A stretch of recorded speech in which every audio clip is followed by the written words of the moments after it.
The thing about it's not so much Honey Pie.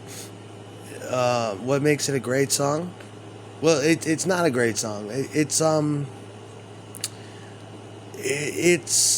could have been there for its main function on that record is kind of like meant for extended listening, and Honey Pie is like the bathroom break. It's like the DJs when they put on a long song, they put on the Doors, the end, or something like that, so that they can go. Back in the day, now it's all automated. But they would go outside, smoke a cigarette, use the bathroom, call their friends. Whereas songs like Honey Pie are kind of like an inside joke, a a a publishing recyclable opportunity to make extra coin, to fulfill an obligation to have a record of a certain length, to fuck more with track sequencing. It was good for. It was also just like when you're sitting around and you're smoking pot with your friends and you're doing drugs and you hear Honey Pie come on. Your girlfriend's like, oh wait, I'll be right back, and she runs to the bathroom, and she hurries back because she wants to hear the beginning of Bungalow Bill, where you hear the first key of that incredible acoustic guitar. That acoustic guitar is not George Harrison. It was from a Mellotron. It was from a Chamberlain originally, but it was from a Mellotron. And then Bungalow Bill comes in. And at the end of Bungalow Bill, you're hearing the stylophone.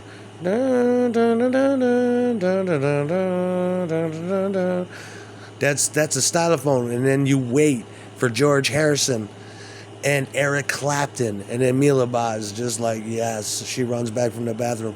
And While My Guitar Gently Weeps, Harrison, talk about revenge song on McCartney and Lennon, and going, fuck you, I wanted publishing, here's Eric Clapton, and here's me. This is my last song. That was his last deal with that in publishing, pretty much. And he dragged in, and the Beatles had nothing to say about it. Even 15 years after the fact, Lennon's like, it's a good song, whatever. Eric was there. McCartney, same thing. Oh, yeah, I remember that, yeah. Yeah, Harrison had it. Listening to the White Album is like an experience like none other. John Lennon's contribution would have been mine. Something like Revolution Number 9. That's not really a song, but it is a work of art. And it scares the shit out of people to this day. It's scary. It's just 2 4-tracks playing. Him and Yoko in there, playing tape operator. But Honey Pie is great, man. Honey Pie is the model, though.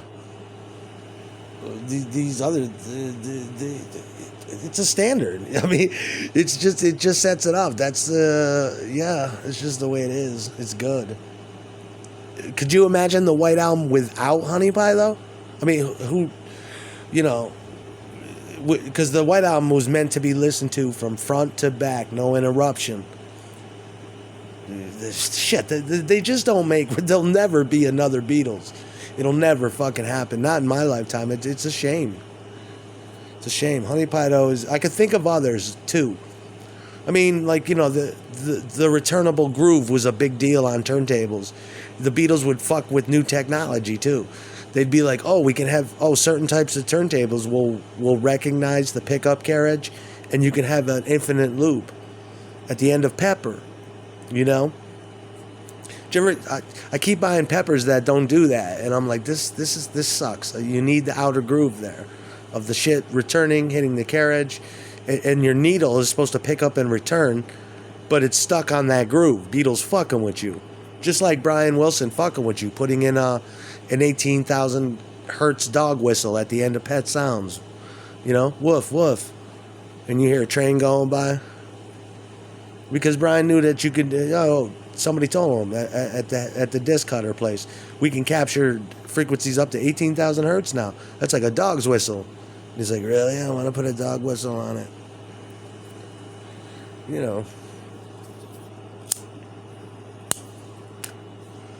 Gotta have Honey Pie out. It's essential. What makes things magical is shit like that. I mean, the shit. And that's what it is magic. Why do you return to it? Why is it so great? You know.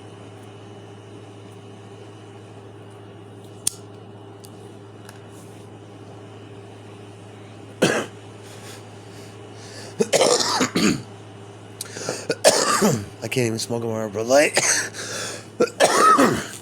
but the dude was complaining about the songs on Abbey Road too, and it's like, well, this song's so short and shit. It's like, yeah, it's for publishing, you know.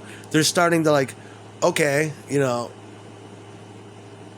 I'll start writing bigger songs. I'll start writing magnum opuses, where one, you know, where the intro for this is Golden Slumbers, you know, once there was a way to get back home. And then we get into 12 different songs. It's really one song, but we dropped the needle intermittently and chopped it up. Here's the verse, chorus, middle eight, bridge, coda, refrain, intro, outro. And we'll just chop that up even. Now that, you know, and then it's like, whoa, you got like 26 songs here. It's like, yup. Technically, it doesn't look that way on a record. That's how you hide monies from the United Kingdom in publishing.